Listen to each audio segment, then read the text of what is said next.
అందరికీ వందనాలండి. దేవాది దేవుడు మన కొరకు సిద్ధపరిచిన వాక్యమును చదువుకుందాం. యోగ్యమైన వాటిని గూర్చి ఆలోచన కలిగి ఉండుడి. దేవుని బిడ్డలారా, మన మనస్సులో కలిగేటటువంటి ఆలోచనలు అనేక విధాలుగా ఉంటాయి.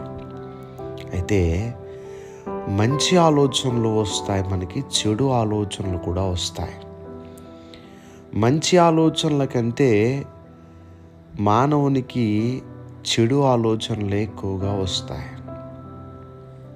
ఎందుకంటే ఒక ఆలోచనను బట్టే మన యొక్క జీవితము విధానము ఆధారపడి ఉంటుంది.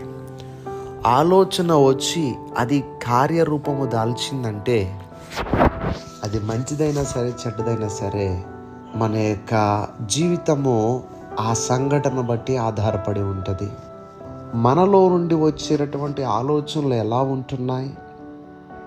దేవుని వాక్యం అంటుంది, మానవుని యొక్క హృదయములో నుండి వచ్చే ఆలోచనలన్నీ కూడా చాలా చెడ్డగా ఉన్నవని వాక్యం సెలవిస్తోంది.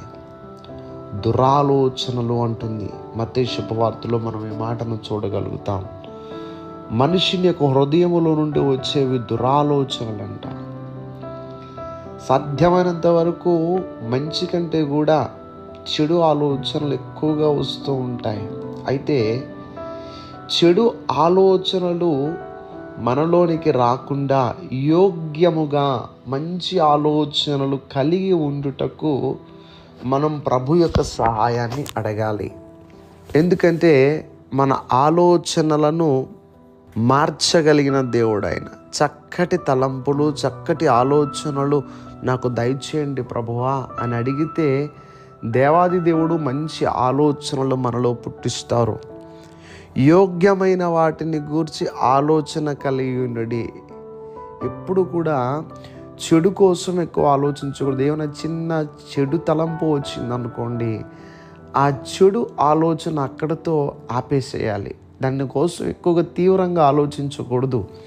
కానీ చాలామంది చేసే పని ఏంటంటే చెడును ఎక్కువగా ఆలోచిస్తారు.